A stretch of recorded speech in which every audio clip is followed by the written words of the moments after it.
Bonjour et bienvenue à tous sur l'X-Radio à Casablanca 99.2 et à Rabat 105.4 avec ou sans parure spécial Grand Oral. Débute avec comme invité Miloudi Mouharer qui est secrétaire général à l'UMT, l'Union Marocaine du Travail.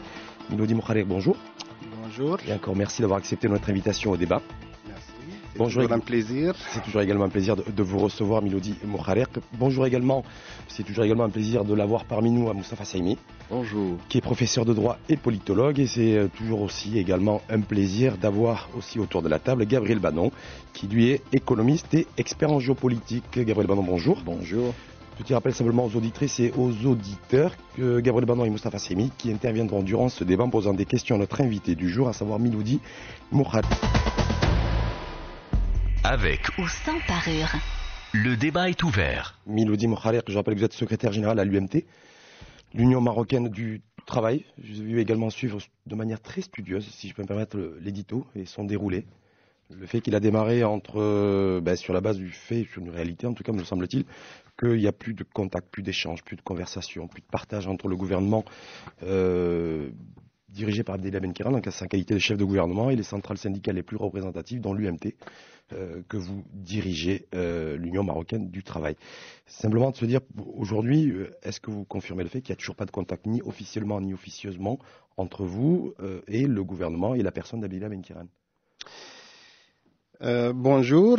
Tout d'abord, je tiens à présenter au nom de l'Union Marocaine du Travail aux auditrices et aux auditeurs de Lux Radio mes salutations.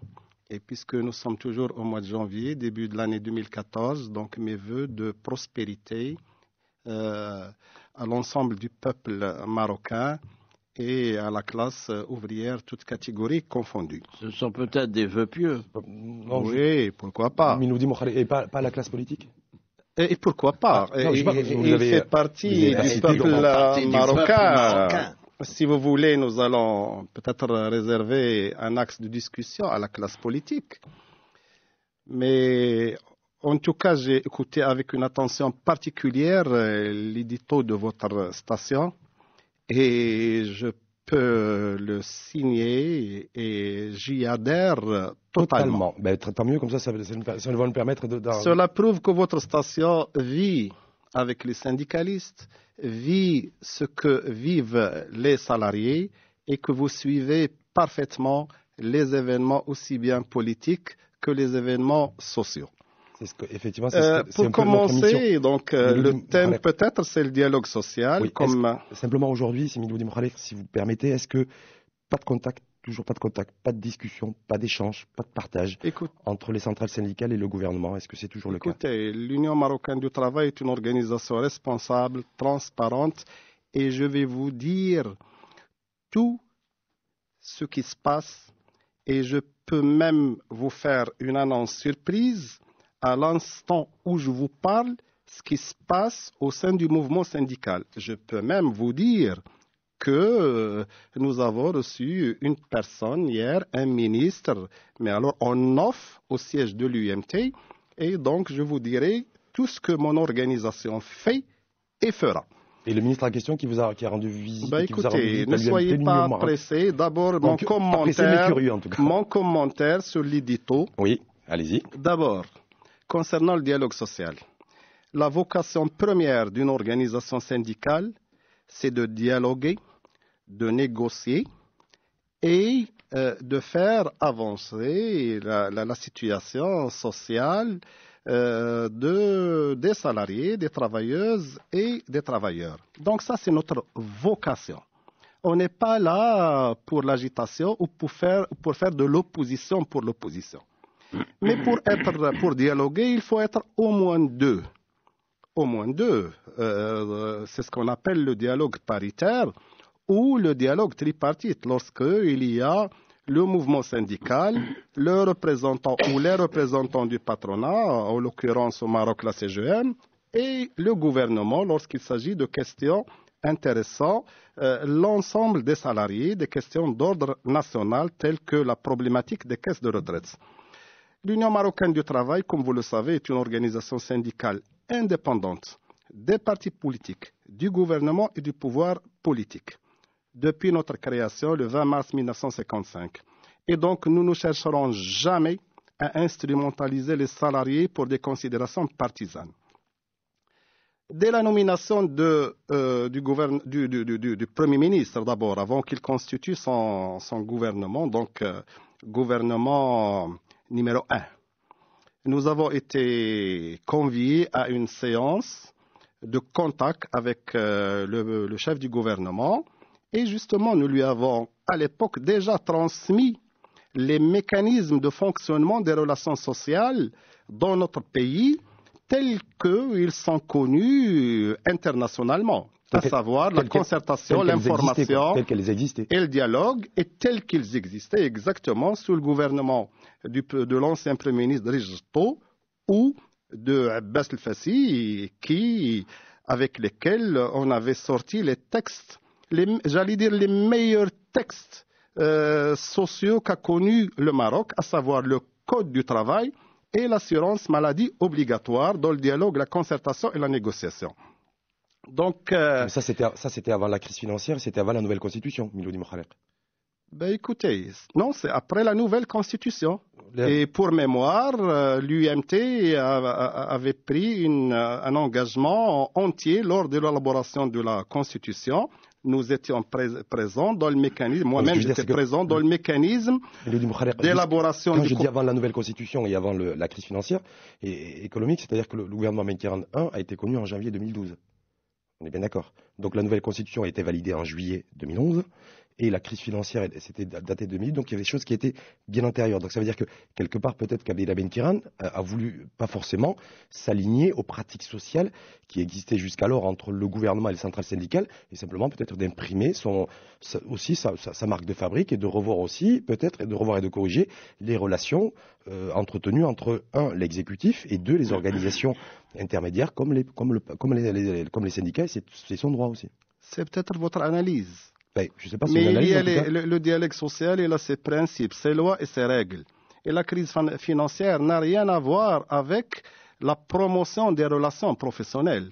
Il y a des revendications salariales qui ne demandent pas un dirham au gouvernement. Donc on ne veut pas, s'il vous plaît, ne m'interrompez pas, qu'on ne vienne pas arguer ici et dire qu'il y a détérioration du climat social parce qu'il y a crise financière.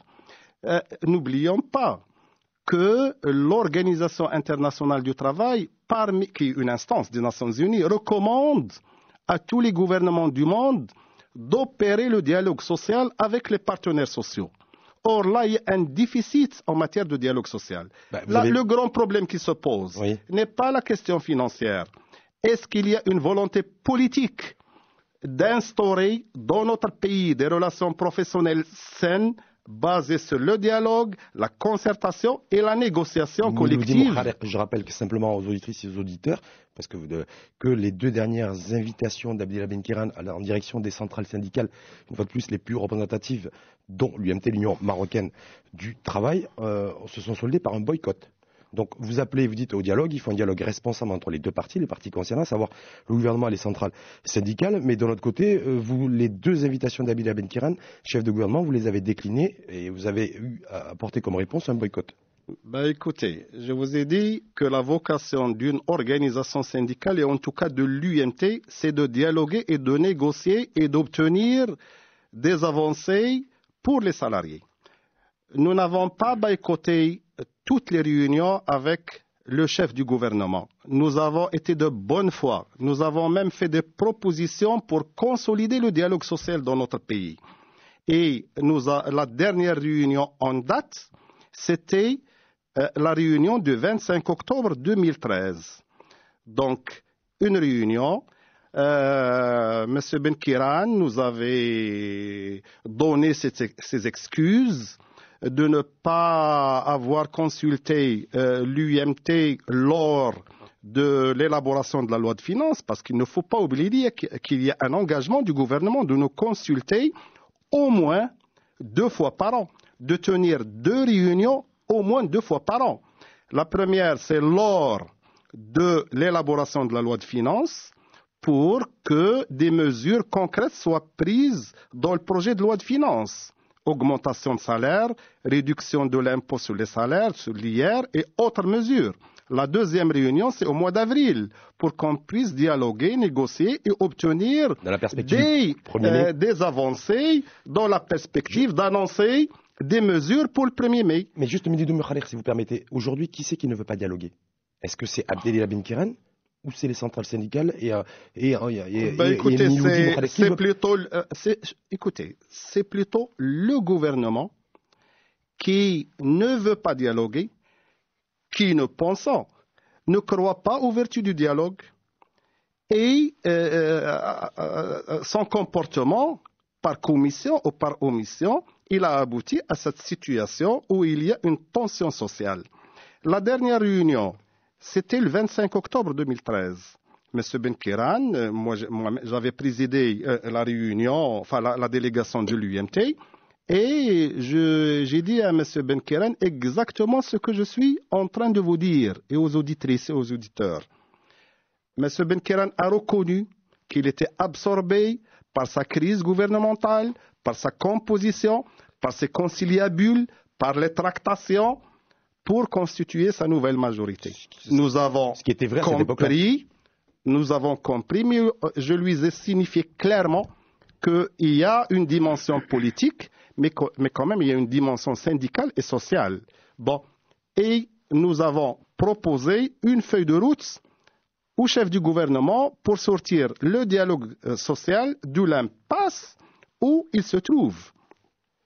Il a pris acte et silence radio jusqu'au lundi 1er novembre où un fax est tombé au siège de l'UMT, plutôt sous forme de convocation, où il nous convoque à une séance dite de dialogue social, enfin dite de concertation sur un grand problème qui intéresse les générations actuelles et à venir sur la caisse de retraite. Et sur lesquelles on reviendra ultérieurement, si vous permettez. Mais si alors, l'UMT ne peut que décliner aussi bien sur le plan du fond que sur la forme. On ne traite pas la question et la problématique des retraites avec une telle légèreté, sans ordre du jour précis, sans objectif et sans contenu.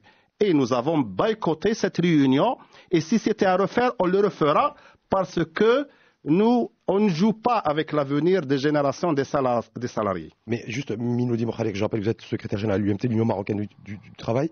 Quand on refuse comme ça de dialoguer, qu'on boycotte les invitations du chef de gouvernement, j'ai envie de vous dire, est-ce que vous avez les moyens de peser sur la décision publique et effectivement de vous offrir le luxe, entre guillemets, de décliner comme ça les invitations pour dialoguer, pour partager sur les sujets extrêmement importants et essentiels, que ce soit les retraites ou autres d'ailleurs.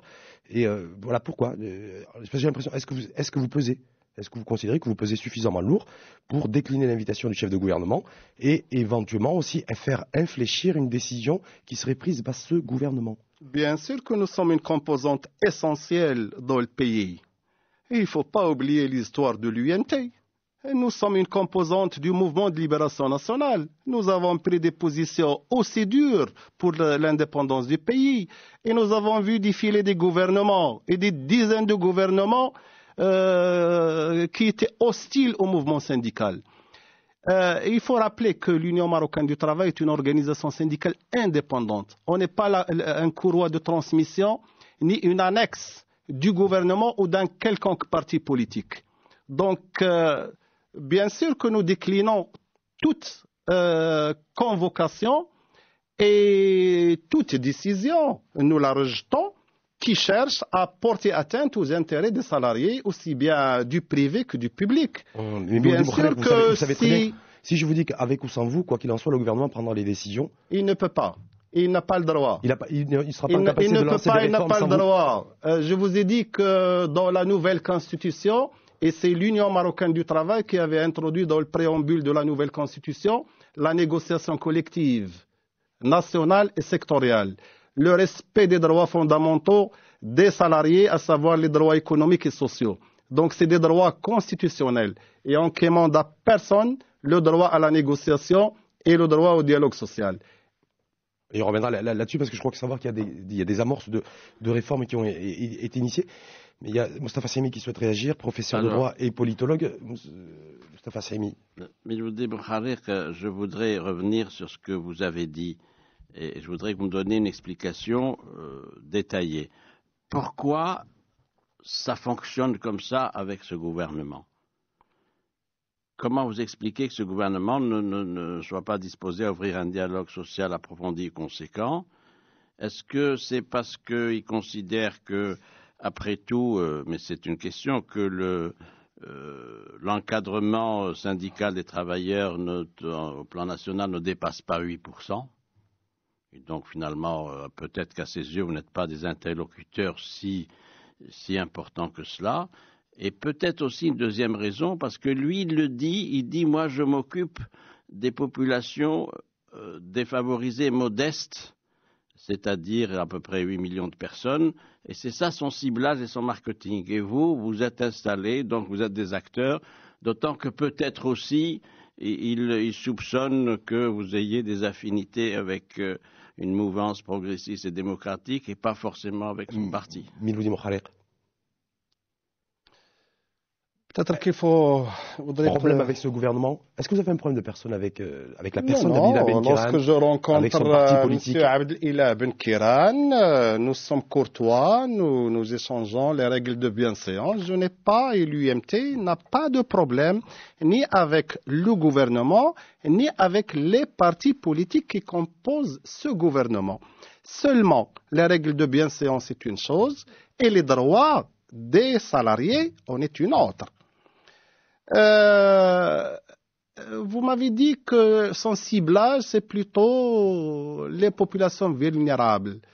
Ce gouvernement est en place depuis 2 ans. Et vous, M. Saimi, en tant que politologue, et les auditrices et les auditeurs qui nous écoutent, ils ont vu un changement dans les conditions de vie de cette population vulnérable. Bon, en tout cas, les slogans, c'est une chose et la réalité est une autre. Concernant... quand vous dites ça, est-ce que en sollicitant les auditrices et auditeurs, de toute façon se font leur propre opinion, à la fois des questions que je peux poser ou que Gabriel Manon et Mostafa Saimi posent, et les réponses que vous donnez. Miloudi Mokhalek, lorsque vous dites ça, je crois savoir aussi que les 50 voire 52 milliards de dirhams de déficit de la caisse de compensation, c'est aussi une politique sociale financée pour venir en soutien aux populations vulnérables. Donc c'est des choses aussi concrètes qui ont été faites par ce gouvernement. Le fait aussi d'avoir obtenu une première vague de baisse des prix des médicaments et de favoriser l'accès aux soins médicaux, c'est aussi à mettre à l'actif de ce gouvernement, en sachant aussi qu'il y a une deuxième vague de 800 médicaments dont les prix devraient baisser à partir du mois de juin prochain. Donc ça, je prends juste des exemples au hasard. Donc de dire que rien n'a été fait socialement, est-ce que c'est juste tout d'abord, et est-ce que les gouvernements précédents ont beaucoup plus fait pour les populations vulnérables? Si vous permettez, oui. Pour organiser cette discussion, laissez-moi au moins le temps de répondre et de réagir aux questions que je vous ai posées. Sinon, même autour de cette table, nous n'allons pas pouvoir dialoguer. Donc nous sommes 4, nous sommes de bonne foi parce que le dialogue suppose la bonne foi et la volonté. En tout cas, moi je suis venu de bonne foi et une bonne volonté pour dialoguer avec vous. Donc on organise ce dialogue autour de cette table pour l'intérêt, bien sûr, pour éclairer l'opinion publique et débattre. Donc pour la caisse de compensation, et là je pense que vous voulez glisser vers un autre sujet à part le dialogue social. Non du tout, c'est pour les politiques sociales et se dire que le gouvernement par rapport à l'interrogation de Mostafa Saimi. Nous, bien sûr, nous avons boycotté la dernière réunion avec l'exécutif et c'est une forme, je dis bien c'est une forme de protestation sur ce comportement gouvernemental concernant les partenaires sociaux et le mouvement syndical. Bien sûr que l'UMT est une organisation responsable. Nous prenons en considération les données économiques, les intérêts politiques de notre pays, aussi bien internes qu'à l'international, et les intérêts géostratégiques de notre pays. Mais jusqu'à présent, nous tendons la main à toute bonne volonté pour faire avancer ce dialogue social et de la négociation collective. Mais comme je vous ai dit, il faut que pour dialoguer, il faut être à deux. Il faut de l'autre partie qu'il y ait une réelle volonté politique pour faire avancer le dialogue social. C'était ma première question. Pourquoi ça fonctionne ainsi? Écoutez, peut-être qu'il faut poser la question à M. Abdelilah Ben Kiral, l'invité à votre émission.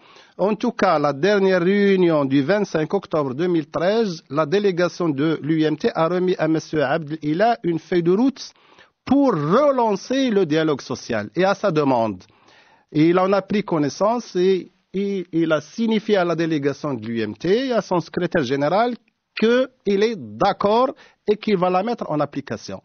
Bon, c'est la partie gouvernementale qui a failli à son engagement et voilà, nous nous trouvons maintenant dans une situation d'impasse et que nous faisons endosser l'entière responsabilité à la partie gouvernementale. Voilà.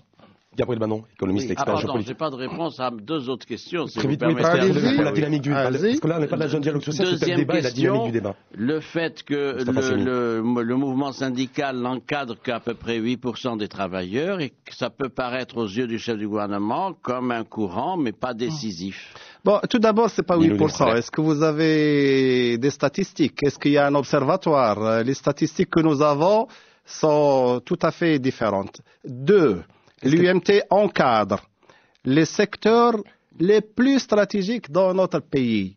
Vous voulez, maintenant nous avons deux logiques à l'UMT. Soit la force de l'argument, donc c'est le dialogue, la négociation. Vous voulez qu'on passe à l'autre logique, l'argument de la force, faire des grèves. Nous n'hésiterons pas une seconde si on nous pousse à la protestation. Vous voulez qu'on arrête les ports du Maroc, faire les grèves, comme on avait fait il y a 10 ans. Vous voulez qu'on arrête le secteur bancaire, où l'UMT est totalement présente dans toutes les banques de la place. Vous voulez qu'on arrête l'eau, l'électricité, l'IDEC, Redal, MNDIS. Vous voulez qu'on arrête l'ONE. Vous voulez qu'on arrête la protection sociale, la CNSS. Vous voulez qu'on arrête les multinationales. Vous avez les moyens. Est-ce que l'UMT a les moyens de bloquer le pays, de paralyser l'économie? Écoutez, je ne veux pas rentrer dans cette polémique. Je ne sais pas, mais je ne veux pas rentrer dans cette polémique ni dans cette logique. Moi, je dis que nous sommes une organisation responsable. Ne lançons jusqu'à présent à la partie gouvernementale de revoir sa copie, de réviser sa position vis-à-vis du mouvement syndical dans l'intérêt aussi bien de l'économie du pays que du Maroc, parce que nous n'avons pas intérêt à avoir une tension sociale ou un climat social tendu. Ça n'avance pas les choses. Parce qu'il y a Gabriel Banon qui s'est passé pour vous poser une question, mais juste par rapport à l'interrogation de Moustapha Semi, vous avez contesté le 8% que constituerait la représentation syndicale. Donc si tel est le cas, de combien est-elle? Et ma deuxième, parce que je suis très curieux, Milodi Mokhaler, c'est de savoir combien l'UMT revendique d'adhérents. Nous revendiquons 1 million d'adhérents. Et ce n'est pas le nombre qui compte, c'est dans les secteurs hautement stratégiques pour le pays. Si vous prenez les ports du Maroc, ils sont totalement à 100% UMT. Tolgemed, par exemple, il est 100% UMT. La distribution de l'eau, de l'électricité, nous sommes liés par une convention collective, c'est l'UMT. Le secteur bancaire, les grandes multinationales, la protection sociale, la formation professionnelle, la santé.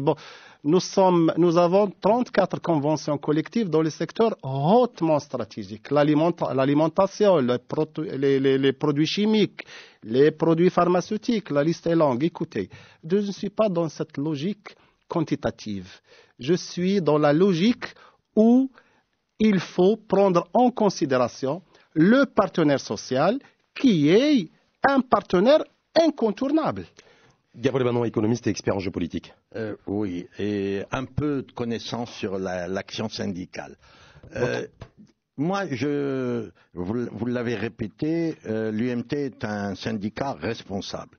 Moi, je ne rentrerai pas dans la polémique, il y en a combien, 8%, 11%, parce que tous ceux qui ont pratiqué l'action syndicale savent très bien que ça ne veut rien dire. que ça dépend de la capacité à immobiliser un secteur qui compte. Donc là n'est pas le problème. Je sais, pour l'avoir vécu, pour l'avoir constaté, l'UMT est capable, effectivement, et ce n'est pas de la blague, d'arrêter, de bloquer des secteurs clés qui font que tout le pays s'arrête. Alors, justement, on est dans une situation de blocage sur le dialogue social avec le gouvernement. En tant que syndicat responsable, comment pouvez-vous contribuer pour débloquer cette situation sans passer par l'épreuve de force? Miloudi Mokharek. Voilà une question intéressante. Et j'ai dit que jusqu'à présent, la direction de l'UMT, ces structures sont dans une logique constructive du dialogue social. En boycottant la réunion du mercredi 4 novembre, nous avons voulu protester, mais alors d'une façon la plus solennelle, refuser et décliner l'offre de réunion du chef du gouvernement avec ses ministres. Donc, c'est pour dire au chef du gouvernement qu'on n'est pas d'accord avec l'approche du dialogue social, que on ne veut pas du dialogue pour dialoguer, pour bavarder, du dialogue formel et vide de sens, pour se faire photographier par les caméras de télévision. Non, le dialogue, pour nous, c'est des résultats concrets au profit du monde du travail et au profit de l'ensemble des salariés, aussi bien du secteur privé, semi-public que public. C'est pour cela que nous avons transmis au chef du gouvernement, après le boycott, un mémorandum lui signifiant quelles sont les causes et les motifs ayant motivé et poussé notre organisation UMT à décliner l'offre et puis la méthodologie pour faire relancer ce dialogue social. Il vous a répondu? Vous avez eu une réponse de... Écoutez, encore une fois, même un dialogue par correspondance n'existe pas et c'est dire que c'est même bizarre. Si je vous dis, Miloudi Mokharek, que Abdellah Benkiran et le gouvernement, et l'ensemble du gouvernement recomposé d'ailleurs, puisque entre-temps l'Istiqlal, parce que vous aviez également des problèmes avec le gouvernement Benkiran 1, mais également avec le gouvernement Benkiran 2 et le chassé-croisé entre l'Istiqlal et le RNI, le Parti du Rassemblement National des Indépendants, sa réponse réelle et concrète en fait au fait que vous ayez motivé vos revendications, enfin motivé en tout cas le boycott, c'est de commencer à lancer le chantier de réforme et de se dire voilà, le dossier par exemple des retraites, puisqu'il y a une forme de, même si on attend les priorités réelles de ce gouvernement, on a vu, si vous avez suivi certainement comme moi la première sortie médiatique de Mohamed Boussen, ministre de l'économie et des finances, on commence à parler des retraites. Du dossier des retraites et la nécessité de trouver des financements pour pérenniser les caisses de retraite et donc les pensions des retraités actuels et des futurs retraités. Ça veut dire que fondamentalement, si je fais la déduction de dire qu'avec ou sans les syndicats, avec ou sans l'UMT, l'Union marocaine du travail, le gouvernement, quoi qu'il en soit, a décidé d'initier des chantiers de réforme et prioritairement celui de la caisse des retraites. Écoutez, d'abord, avec ou sans, ils ne peuvent pas, parce qu'ils n'ont pas le droit, parce que les caisses marocaines de retraite, ces bailleurs de fonds sont les salariés et leurs représentants syndicaux. Vous imaginez le gouvernement s'immiscer dans une banque privée en l'absence des actionnaires et au défi des actionnaires. Il ne faut pas oublier que les bailleurs de fonds des caisses de retraite, ce sont les cotisants, aussi bien côté patronat que côté salarié. Pour la caisse marocaine de retraite, c'est les salariés fonctionnaires et cette fois-ci, c'est l'État employeur en tant qu'État patron. Donc, vous imaginez là, le gouvernement aller dans une banque et prendre des décisions à l'insu des actionnaires et des bailleurs de fonds. Laissez-moi terminer, s'il vous plaît. Pour les fonctionnaires, d'abord, on parle de la caisse marocaine de retraite, donc c'est pour l'État. On parle des fonctionnaires, donc on n'est pas dans les banques ou le secteur privé, on est sur l'État employeur, le ministre de tutelle, qui est d'ailleurs Mohamed Boussen, qui est le président du conseil d'administration. Je vais vous répondre. Je vous ai dit que la caisse marocaine de retraite est une caisse comme la CNSS, comme le RCAR et comme la IMR, avec la différence que dans les autres caisses, c'est le privé, donc c'est les patrons privés, et là, c'est l'État employeur.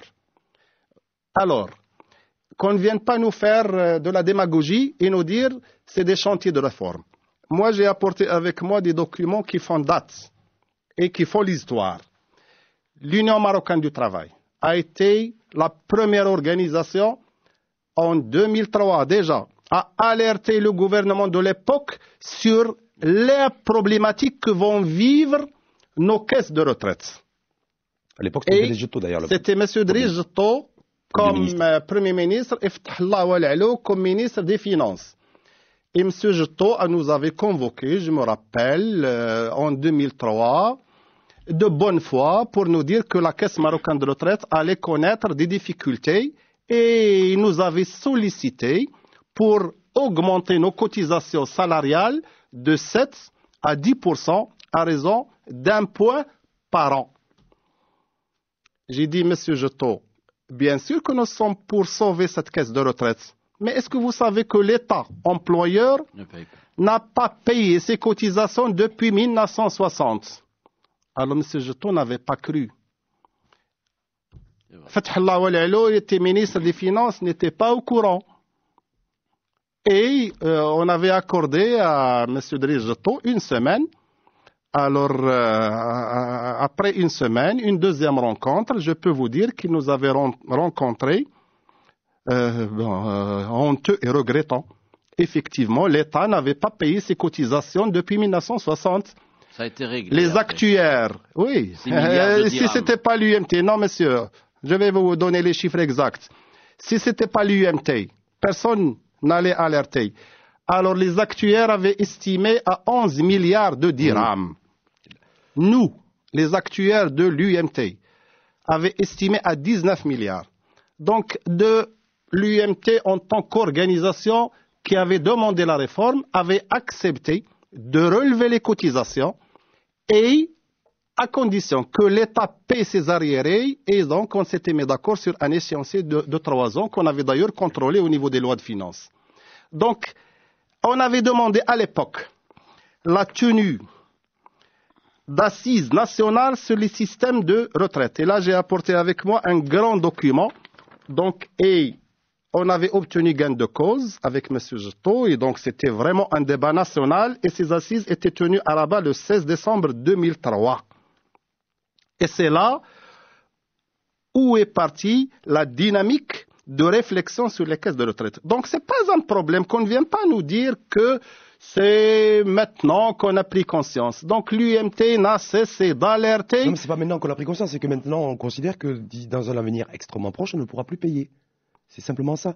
Donc, c'est important, effectivement. C'est important de resituer les choses dans le temps. Oui, dans le temps. C'était en 2003. Oui. Effectivement, c'était sous l'impulsion de l'UMT, l'Union marocaine du travail. Effectivement aussi, il y avait un arriéré, puisque le principal créancier, c'était l'État qui devait assurer sa part en matière de cotisation à l'égard des fonctionnaires. Donc, effectivement, on parlait de 11, 12, 13, 14 ou 15 milliards 19 de dirhams à cette époque-là, ou 19 en tout cas du côté de l'UMT. Je crois qu'il y a encore des créances en souffrance.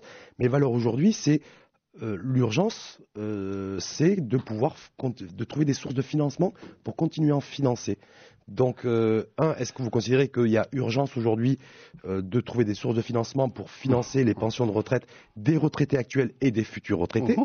Et d'autre part, si tel est le cas, qu'est-ce que vous proposez-vous au niveau de l'UMT pour trouver des sources de financement pour sauver ces caisses de retraite? Dans un premier temps pour les fonctionnaires et ensuite on passera pour le secteur privé. D'accord. Je situe la problématique des retraites dans l'histoire pour dire que nous avons été constructifs.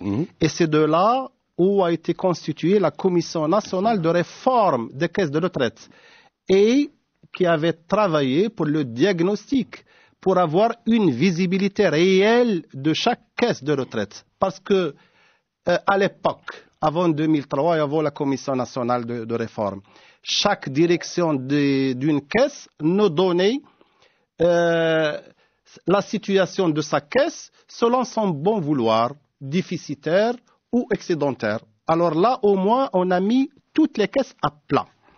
Ben écoutez, pour sortir de l'histoire, pour dire que nous avons été les premiers et à l'UMT à alerter et à dénoncer Nous avons même édité un livre noir sur la problématique des caisses de retraite. L'UMT n'est pas contre la réforme de notre système de retraite. Nous avons participé activement aussi bien à la commission nationale présidée par les anciens premiers ministres et le chef de gouvernement et à la commission d'experts par 2 grands camarades experts en la matière. Mais le problème, la réforme sera faite et supportée par qui? En tout cas, le scénario proposé par le gouvernement sur la caisse marocaine de retraite, c'est réformé sur le dos des fonctionnaires. Or, nous leur disons que les fonctionnaires ont toujours payé leurs cotisations sans évasion parce qu'ils sont prélevés à la source. Donc, en clair, ils n'ont pas le choix. Comment ils n'ont pas le choix? Quand on est prélevé à la source, c'est qu'on n'a pas le choix. On ne vous demande pas votre avis. Bah, écoutez, prélevé à la source. Oui, donc, prélevé à la source parce que nous avons été volontaires pour prélever à la source. Donc, c'est peut-être l'autre partie qui n'a pas payé ses cotisations. C'est 11 milliards ou 19 milliards. S'ils avaient été payés à temps, bien placés, fructifiés, la caisse marocaine de retraite n'aurait jamais de difficultés. Et puis à cela... Pourquoi vous dites fructifier l'argent? Vous êtes pour le placement comme ça de la retraite et des fonctionnaires dans des mécanismes financiers? Bien sûr que... Écoutez, on n'invente rien. Il y a les règles de bonne gouvernance de l'épargne des salariés retraités. Ils doivent être... C'est 3 principes directeurs. C'est la sécurité de l'argent, la rentabilité de l'argent des épargnants, et le bien-être des salariés. Donc, bien-être, cela veut dire qu'ils doivent être investis dans des projets en relation avec le bien-être des salariés. Or, ce n'est pas le cas maintenant. Est-ce que vous avez vu un jour une caisse de retraite construire une maison pour retraités, une crèche, une maternité, un village de vacances? Ben non, ils sont investis dans les dépenses de prestige que je ne voudrais pas citer. Donc, l'UMT est pour la réforme, mais pas au détriment des fonctionnaires.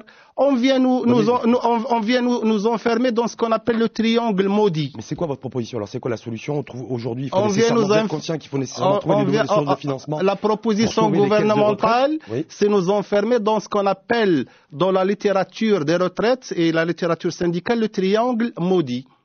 Alors, augmenter l'âge de la retraite à 62 et à 65, augmenter les cotisations et baisser les pensions de retraite. Avec un nouveau mode de calcul. Est-ce que vous êtes... Ben, nous leur disons non. Alors, ailleurs, il y a un slogan qui dit « travailler plus pour gagner plus ».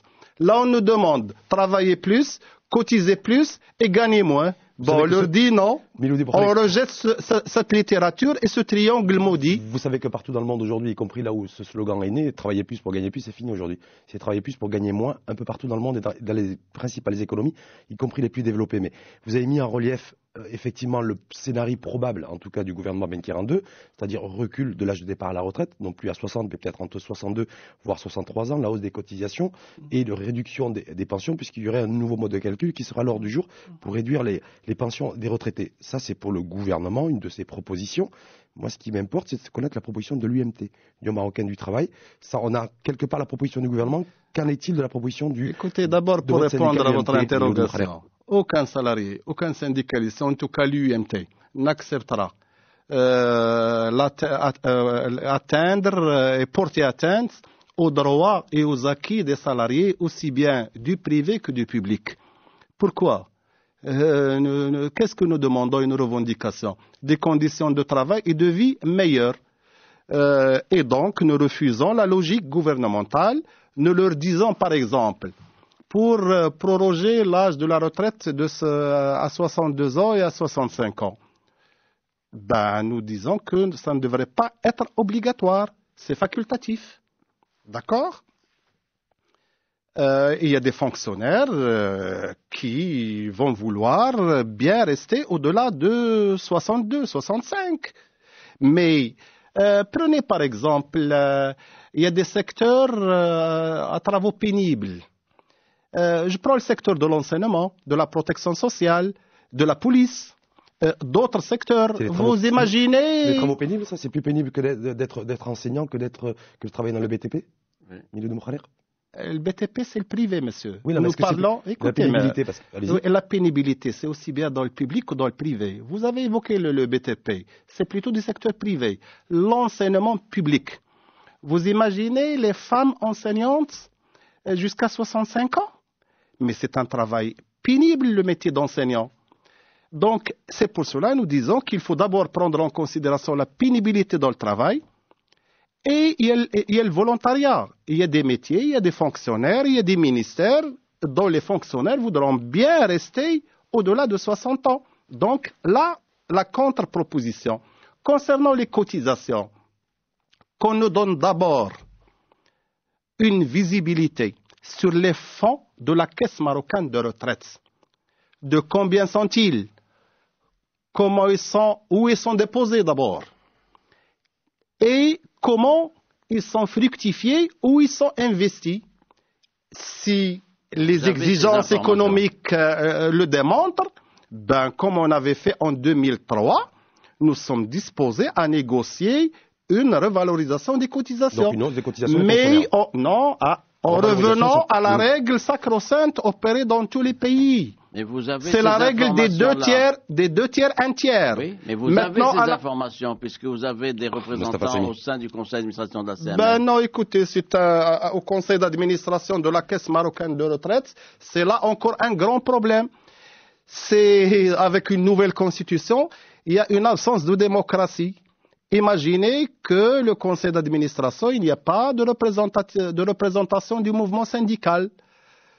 Et donc, les décisions sont prises par les représentants du ministère, donc du gouvernement, et ils veulent maintenant nous faire endosser la responsabilité de la faillite de la Caisse marocaine de retraite. Non, Alors, concernant les cotisations, maintenant, comme vous le savez, c'est 50% de cotisations pour les fonctionnaires, donc 10%, et l'État paye 10%.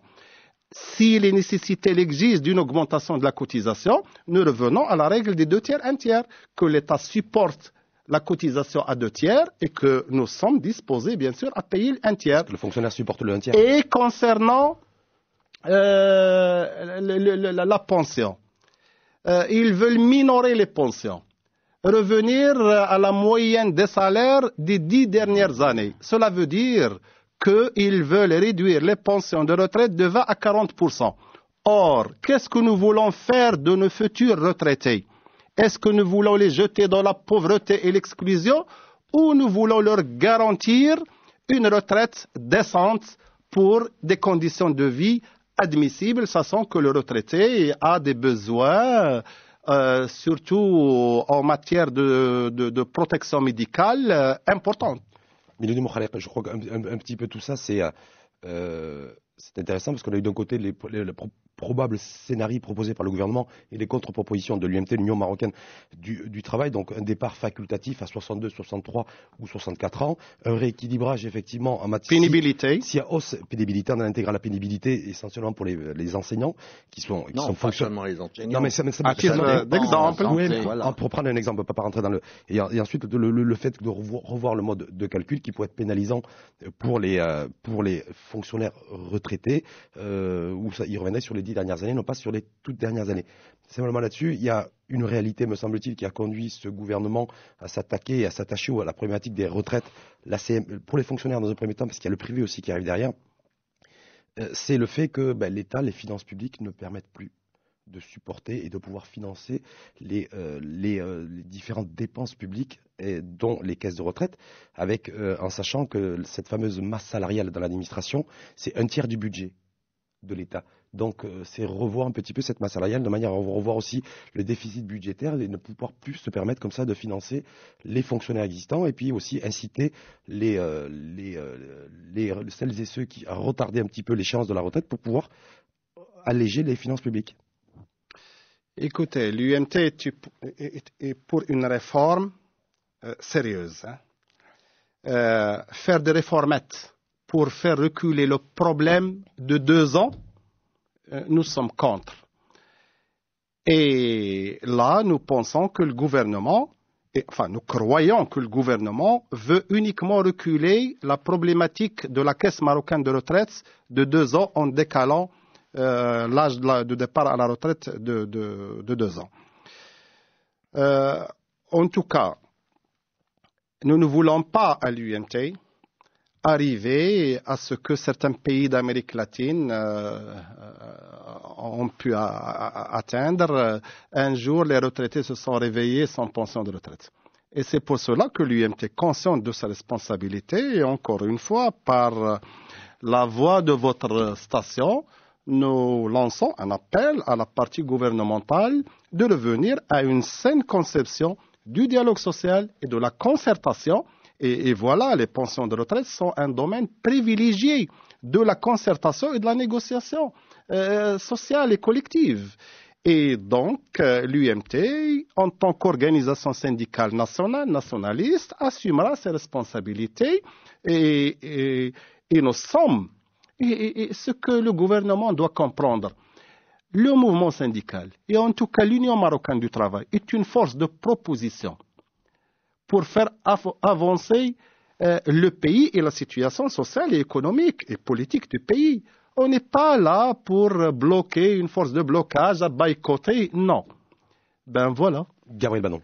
Oui, cette caisse de retraite pose beaucoup de problèmes, mais il y a toutes ces modalités dont vous avez parlé et des propositions qui méritent au moins le fait d'exister. Il y a un point important. Et tant qu'à mon sens, et j'aimerais avoir votre avis, on ne l'aura pas réglé, nous aurons tout le temps des problèmes de caisse de retraite. Jusqu'à présent, les fonds de la caisse de retraite sont mélangés avec le budget de l'État.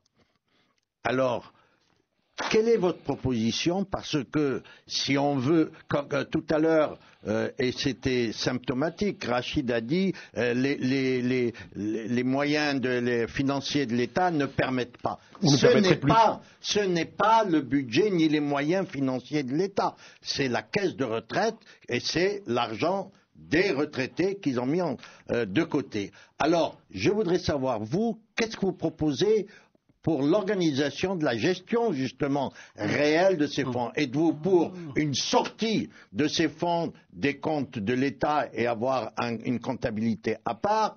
Êtes-vous pour une organisation de gestion comme on retrouve dans beaucoup de pays avec ce qu'on appelle les fonds de retraite? Quelle est votre proposition? Miloudi Moukhariq. Écoutez, d'abord, à côté de l'État employeur qui n'avait pas payé ses arriérés depuis 1960, il y avait et il y a toujours un grand problème. C'est que le budget, l'épargne des salariés, l'épargne des fonctionnaires était utilisée pour équilibrer le budget de fonctionnement de l'État. Ce qui est anormal dans une bonne gouvernance d'un système de retraite. À cela s'ajoute, justement, la gouvernance de cette caisse marocaine de retraite. Jusqu'à une date récente, c'était une annexe du ministère des Finances. Et par conséquent, c'était un service, une division de l'État. Donc, ils ont mal géré. Il y avait un problème de gouvernance et maintenant, on dit, voilà, on va vous faire endosser les frais et la responsabilité et donc vous allez travailler plus, cotiser plus et gagner moins. C'est non. Et si le gouvernement continue dans cette démarche-là et se dit de toute façon, parce que je crois savoir que c'est une priorité en tout cas qui s'est assignée, puis il compte, puisque Mohamed Boussaïd, une fois de plus ministre de l'économie et des finances, qu'il a fait cette déclaration, 2014 on discute, on essaie de voir les différents scénarios, et de toute façon l'échéancier c'est 2015, c'est l'application d'une réforme des caisses de retraite. Vous avez vu et entendu comme moi. Comme je vous ai dit, on n'est pas représenté au conseil d'administration. Donc d'ailleurs, une des revendications, c'est qu'on soit représenté au conseil d'administration aussi bien de la Caisse marocaine de retraite que du RCAR, le régime collectif d'allocation de retraite.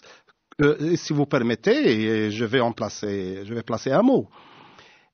Je répète que l'UMT n'est pas contre la réforme de la Caisse marocaine de retraite. Nous sommes pour la réforme, mais selon les règles bien connues de la concertation, du dialogue, et qu'on ne fasse pas endosser aux fonctionnaires les méfaits de la mauvaise gouvernance de cette caisse.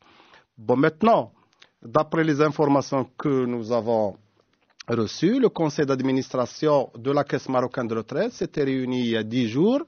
Ils ont délibéré sur... de Mohamed Boussaïd, d'ailleurs. Oui, bon, là c'est une autre question. Donc il y a une délégation du chef de gouvernement, puisque Abdelhamid Kiran a délégué Mohamed Boussaïd, ministre de l'économie et des finances, pour présider la... Oui, mais pourquoi? Parce que la loi dit que c'est le chef de gouvernement qui doit présider. Pourquoi il a délégué au ministre des Finances? Bon, là c'est une autre question. D'après les informations que nous avons, ils ont délibéré sur tout, sauf sur la réforme. Et je crois que le gouvernement a commencé à revenir à la sagesse et ils ne veulent prendre aucune décision sur la concertation et la négociation avec les partenaires sociaux. Si je vous dis que le gouvernement a pris des engagements auprès de bailleurs de fonds internationaux pour que cette fameuse caisse de retraite trouve une solution et qu'il faut nécessairement une réforme. Écoutez, vous me répondez, je ne cesse de vous le répéter, l'Union marocaine du travail est pour la réforme. On n'est pas contre la réforme. Mais de quelle façon et sur le dos de qui? Il y a une quinzaine de jours, j'ai reçu au siège de l'UMT les représentants du FMI. Et justement, nous avons parlé sur plusieurs sujets et entre autres de la problématique des caisses de retraite. Je peux vous certifier que les représentants du FMI, notamment présidé par le directeur de la région MENA, il a totalement épousé le point de vue de l'UMT. Par ailleurs... Est-ce qu'il n'y a pas un double discours de la part du FMI? D'un côté, je m'aligne au discours de Miloudi Mouharir, patron de la centrale syndicale UMT, l'Union marocaine du travail. D'un autre côté, quand je suis avec Abdelhamid, chef de gouvernement, je lui dis, je le conseille aussi, ou je l'invite plus ou moins à aller dans le sens de la réforme. Écoutez, c'est leur travail. Mais en tout cas, ils ont totalement épousé notre point de vue et notre analyse et ils nous ont promis que ça sera consigné dans leur rapport. Par ailleurs, il ne faut pas placer la réforme de la Caisse marocaine de retraite d'une façon isolée. Il faut situer la réforme dans la globalité. Dans sa globalité. Il ne faut pas oublier qu'il y a une autre caisse que j'appelle moi et que je continuerai à appeler une caisse Munkar. Une caisse le Munkar. Alors, c'est le régime collectif d'allocation de retraite, le RCAR. Dans ce régime sont affiliés les travailleurs des collectivités locales, des communes, des établissements publics, offices et entreprises publiques, et qui sert des pensions minorées. On nous dit que la Caisse marocaine de retraite est une caisse généreuse parce que le mode de calcul, c'est sur le dernier salaire.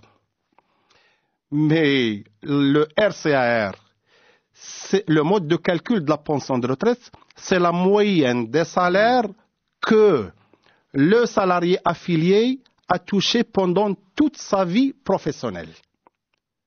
Donc, chaque jour, des centaines de retraités partent en retraite de ce régime collectif d'allocation de retraite avec des pensions minorées et parfois en deçà du SMIC, enfin pas parfois, souvent en deçà du SMIC, et là on trouve des pensions de retraite de 1100, 1200 dirhams, alors qu'ils ont cotisé toute leur vie, tout simplement parce que le mode de calcul est défaillant.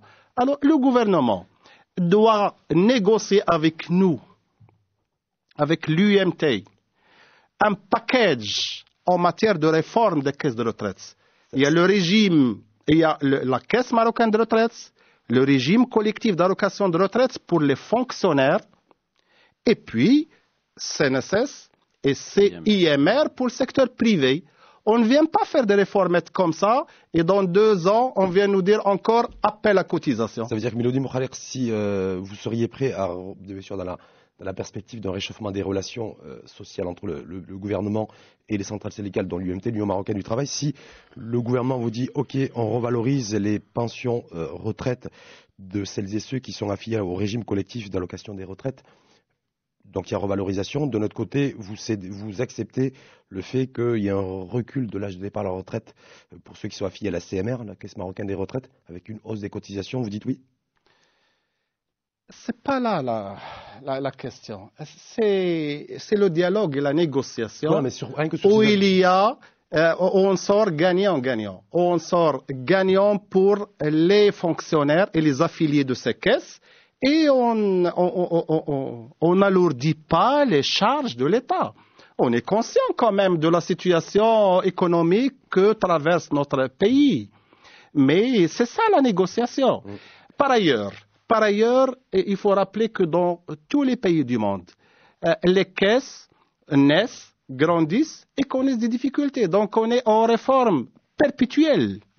Et juste, oui, ça fasse parce que je voulais coller sur le secteur privé aussi, parce que le secteur privé est important. Je ne veux pas qu'on s'attarde aux fonctionnaires et qu'aux caisses marocaines de retraite, en tout cas la CMR, c'est aussi passer sur le secteur privé, parce que je rappelle aussi que ce qui est intéressant, c'est que quand on met en équation le public et le privé, c'est que le salaire moyen dans notre cher et beau pays, il est plus élevé chez les fonctionnaires que dans le secteur privé. Donc ça aussi, c'est peut-être une réflexion de débat à amorcer dans ce sens. Mais Milodi Mouchalek, concernant le secteur privé et la question également des retraites. Il y a aussi une problématique qui se pose au niveau de la caisse de la CIMR. Il n'y a pas forcément aussi beaucoup d'employeurs qui déclarent leurs salariés à la CIMR, mais au-delà de ça, il y a aussi une forme de gestion de la CIMR qui poserait problème, en tout cas qui suscite surtout l'interrogation d'un certain nombre d'observateurs avertis. Il nous dit Mouchalek sur le secteur privé et les retraites. Proposition de l'UMT, un état des lieux et qu'est-ce qu'on fait? D'accord. Bon, un dernier mot d'abord pour sortir de la couverture sociale, donc des caisses de retraite pour les fonctionnaires. Avec le gouvernement précédent, il ne faut pas oublier que nous avons pu obtenir des avancées dans le cadre du dialogue avec le gouvernement. Il y avait des pensions de 60, 80 dirhams, 120 dirhams. Et on avait instauré une pension minimum de 1000 dirhams. Bon, la revendication de l'UMT, c'était 50% du SMIC.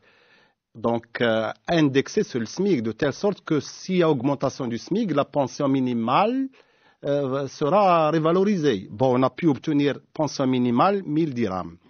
Nous avons étendu cette pension minimale aux retraités du RCR.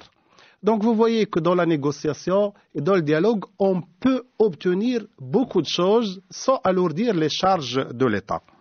Pour le secteur privé, si vous Pour le permettez, secteur privé, les études actuelles démontrent que la CNSS ne connaîtra de difficultés qu'en 2026. Et c'est une bonne chose. Mais je pense que la réflexion doit être engagée dès maintenant pour sauver et prendre les mesures qui s'imposent pour la Caisse marocaine de retraite. Enfin, pour la Caisse nationale de sécurité sociale. Mais, entre-temps, nous avons beaucoup de revendications que nous avons d'ailleurs transmises et de vive voix à Abdelilah Ibn Kiran au niveau du mode de calcul des pensions de la Caisse de la CNSS. D'abord, je ne sais pas d'où est venu un article où on dit pour que vous puissiez avoir ouverture à pension, il faut cumuler 3240 jours. Imaginez que si vous avez 3239 jours, vous partez en retraite avec 0 dirham. Pas par la faute du salarié, parce que son employeur ne l'a pas déclaré régulièrement.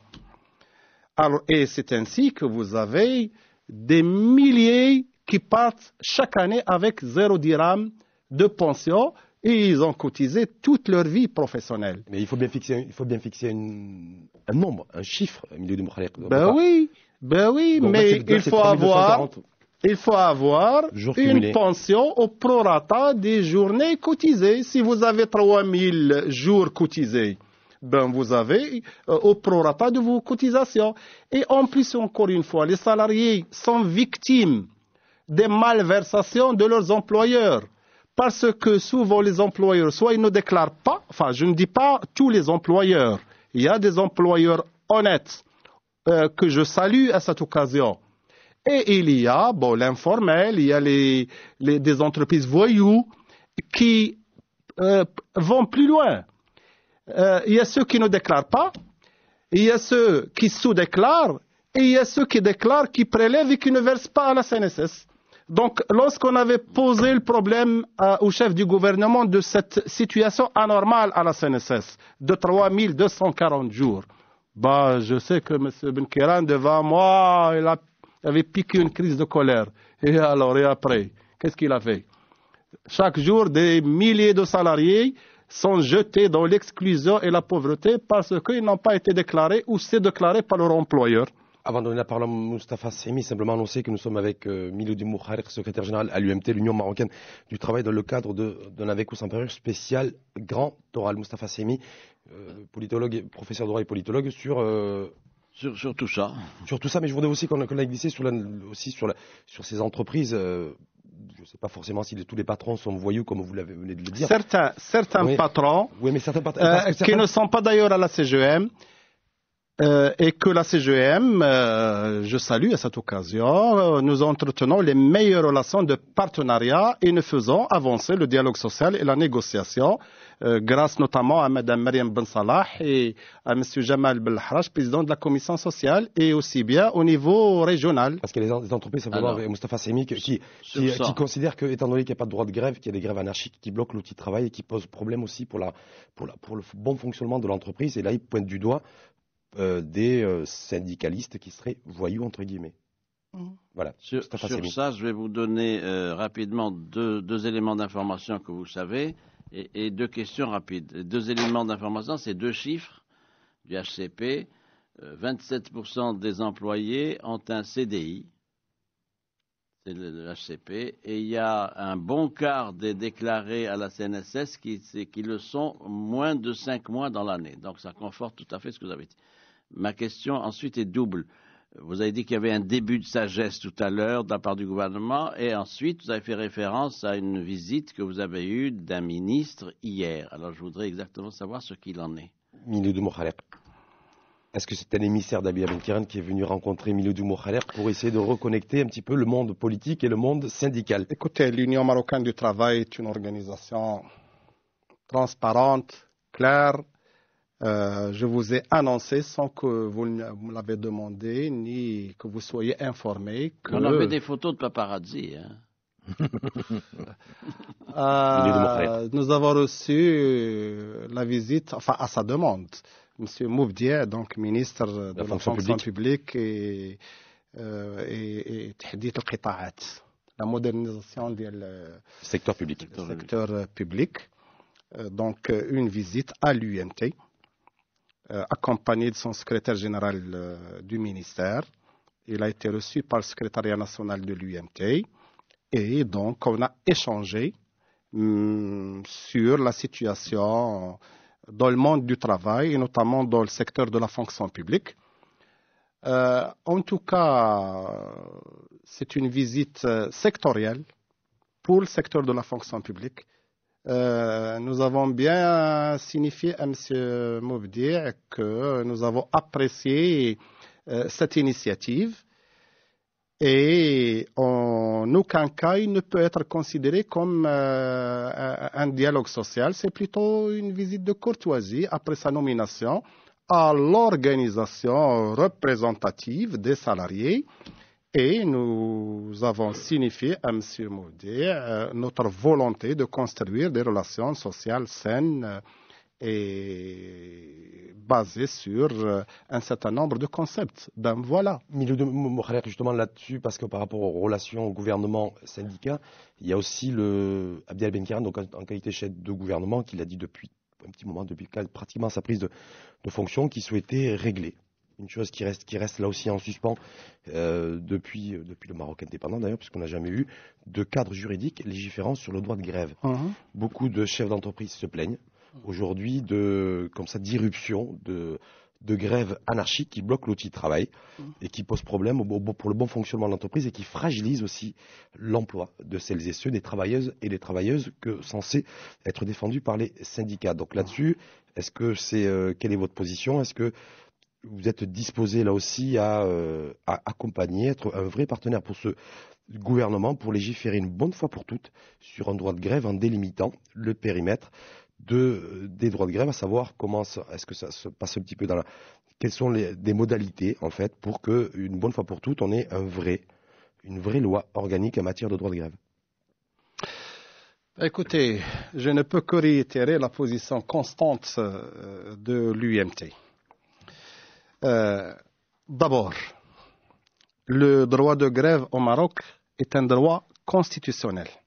Il a été consacré par toutes les constitutions qu'a connues le Maroc depuis la première constitution en 1962. Pour plusieurs raisons. D'abord, c'est un droit universellement reconnu à tous les travailleurs et les syndicalistes et consacré par l'Organisation internationale du travail à Genève. Ensuite, le droit de grève au Maroc, il a une signification immense. Nous, salariés, nous, UMT, c'est par la grève que nous avons participé à la libération du pays. En 1952, en 1953, en 1954, nous avons payé par la grève de notre sang, de notre liberté, pour l'indépendance de ce pays, de notre cher Maroc. Donc, il a une signification immense et c'est pour cela qu'il a été consacré dans toutes les constitutions. Mais jamais consacré par loi organique. Même en France, il y a le droit de grève qui est garanti, mais il dit qu'une loi organique déterminera les conditions d'application. Cette loi n'est jamais sortie. Au Maroc, également, le deuxième alinéa dit qu'une loi organique déterminera les conditions d'application de cette loi organique. Mais de quelle loi va-t-il s'agir? Est-ce qu'une loi organique qui viendrait restreindre et goulotter ce droit constitutionnel? Nous disons non. Mais une loi organique qui viendrait pour renforcer ce droit constitutionnel, ce droit humain, le droit à la protestation, nous disons oui. Par ailleurs, la nouvelle constitution dit que une loi organique, et c'est là la nouveauté, doit voir le jour durant la première législature. Nous disons oui, mais une loi organique qui va venir protéger les syndicalistes contre les actes de discrimination antisyndicale. Il ne faut pas oublier que les raisons et les causes des grèves et de l'avis et du témoignage même du gouvernement et du ministre du Travail dans un rapport consigné que 67% des grèves qui sont déclenchées sont dues à la violation du Code du travail, à la non-déclaration à la CNSS, à la violation des conventions collectives, au licenciement abusif. Donc, est-ce que vous croyez que les syndicalistes et les salariés, pour eux, la grève est un moment de plaisir? C'est un moment dur. Nous sommes parfois poussés à la grève. On dit au gouvernement, c'est ce que nous avons d'ailleurs fait avec la CGM, agissez sur les causes des grèves. Remplissez votre devoir de faire protéger ce code du travail qui est une loi, de faire respecter l'immatriculation à la CNSS qui est un daïr. Imaginez que nous n'avons que 2 millions de déclarés à la CNSS sur une population active de 5 millions. Un peu plus de 5 millions. Et ces 2 millions ne sont pas déclarés 12 mois sur 12, ni 26 jours sur 26 jours. C'est un jour. Donc, faites respecter la loi et les causes des grèves vont disparaître. Alors, on vient, on vous enlève vos droits et on vous enlève même votre droit de protester. On dit non. Voilà. Dans ce cadre-là aussi, il y a ce qui se pose avec acuité. C'est ce code du travail que vous avez salué tout à l'heure et que beaucoup considèrent aujourd'hui inadapté aux nouvelles exigences socio-économiques du pays et qui appellent en fait à ce qu'il soit revu avec ce fameux concept, je crois que ça va être l'interrogation de Gabriel Ballon, flexibilité, flexi-sécurité aujourd'hui, un code de travail beaucoup trop rigide et qui plomberait aussi cette notion de compétitivité, parce que vous avez pu le noter comme moi aussi, on perd à chaque année, on dégringole dans le classement en matière de compétitivité, et que beaucoup d'économies dans le monde y compris d'ailleurs l'économie de notre premier partenaire commercial, à savoir la France, a plus que réfléchi là-dessus. Ils sont en train de vouloir agir en la matière. Est-ce que nous, on doit rester avec ce même code du travail, avec ces mêmes modalités, avec ces mêmes réglementations, ou est-ce qu'il faut nécessairement revoir un petit peu ce qui va, ce qui va pas et ce qui va pas, essayer de le faire évoluer? Écoutez, encore cette histoire du code du travail qui revient. Bon, pour les mémoires, le code du travail de 2004 était une revendication patronale de la CGM. Ils ont toujours revendiqué, nous voulons un code du travail, un code du travail. L'UMT a toujours dit, un code du travail, pourquoi faire? Parce que nous avons une législation sociale qui est dense quand même. Si vous voulez faire un recueil, vous n'avez qu'à rassembler l'ensemble des textes. Si vous voulez légiférer de nouveau, là c'est un autre problème. Bon, en tout cas, ce code du travail, cette idée de code du travail était bloquée depuis 25 ans. Donc, lorsque les conditions étaient favorables de la négociation, et je dis bien, sous le gouvernement Jto, et avec Besfessi à l'époque comme ministre du Travail, donc nous nous sommes mis d'accord et donc nous avons travaillé pendant 6 mois avec la présence de la CGM et du gouvernement et puis de l'UMT et nous avons mis un document extraordinaire, Code du travail, que nous avons paraphé, mais alors c'était un événement. Juste, je vais me permettre, je vais être un peu insolent, parce que depuis tout à l'heure, vous citez la CGM, l'Organisation Générale des Entreprises du Maroc, donc effectivement c'est l'organisation patronale, c'est la seule organisation et institution patronale, mais elle n'englobe pas tout le tissu des entreprises du Maroc. Donc est-ce que quelque part en négociant, en ayant comme partenaire la CGM, de facto, vous excluez aussi tout un parterre d'entreprises, des PME, TPE et autres, parce qu'on a l'impression que la CGM, c'est un peu les grandes entreprises du pays, et c'est pas forcément celles et ceux qui ont des tailles plus modestes, intermédiaires, et qui sont majoritaires dans le paysage. Écoutez, l'UMT négocie avec la CGM pour les entreprises affiliées à la CGM. Nous négocions avec les chambres de commerce et d'industrie. N'oublions pas qu'il représente quand même un réseau d'entreprises et qui encadre et avec d'autres organisations patronales qui veulent négocier. Donc il n'y a pas d'exclusivité. Il n'y a pas d'exclusivité. UMT, CGM. Nous, c'est pour rationaliser, normer les relations professionnelles dans le monde du travail. Donc cette histoire du Code du travail, la CGM et les chambres de commerce, le gouvernement étaient partie prenante et nous l'avons rédigé d'une façon collégiale. Et nous pensons que c'est un code qui est toujours d'avant-garde et qui est toujours valable pour normer les relations. Le problème, c'est dans son application. Il y a certains articles qui ne sont pas du goût de certains patrons, mais par mauvaise interprétation. Par exemple, le code exige un médecin du travail pour les entreprises ayant 50 salariés et plus.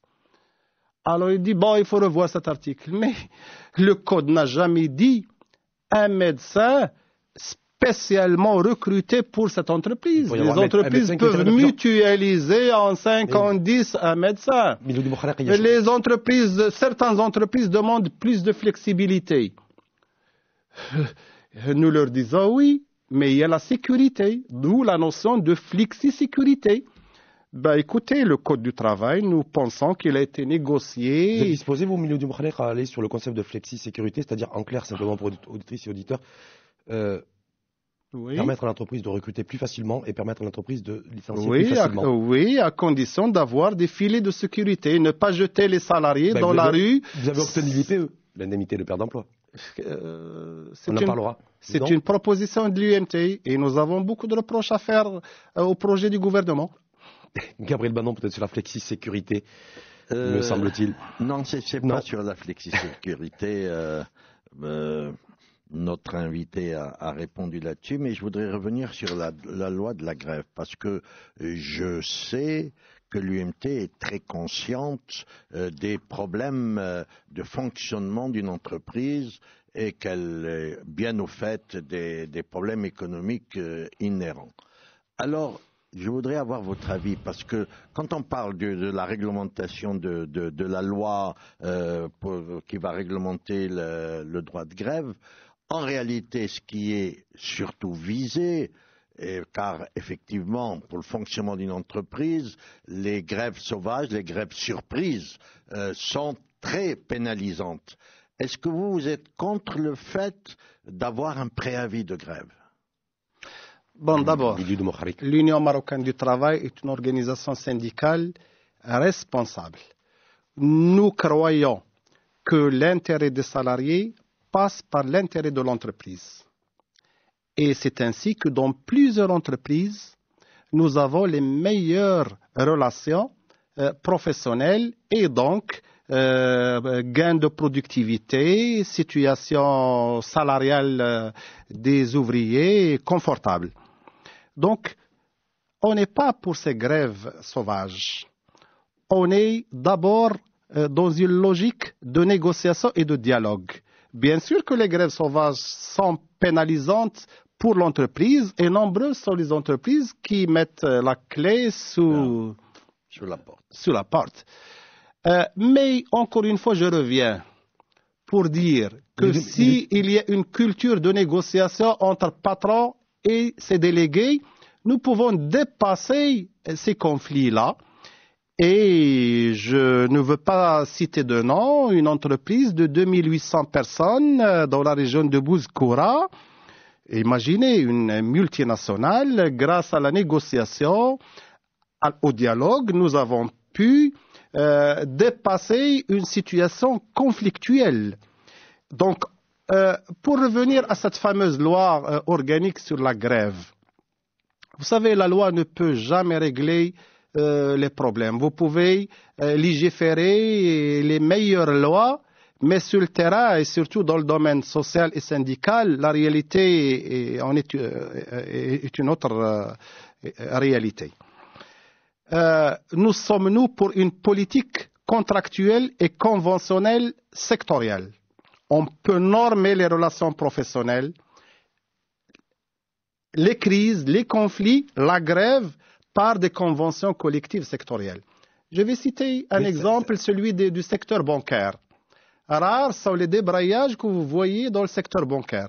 Pourquoi? Parce que d'abord, nous avons des partenaires responsables. Nous avons le groupement professionnel des banques, un groupement patronal sérieux qui croit en la vertu du dialogue et de la négociation, des patrons de banques de haut niveau, et vous avez également notre fédération, écoutez, notre fédération bancaire, l'Union syndicale interbancaire, et nous avons une convention collective qui réglemente en cas de conflit, les phases par lesquelles nous devons passer, par la conciliation, l'arbitrage, la médiation, la super... Simplement pour dire que le secteur bancaire est un secteur, en tout cas d'ailleurs, qui est l'objet de critiques, monopolistique ou pas, bon ça c'est un autre débat, simplement il n'y a pas cette notion de performance, de compétitivité et de prise de risque.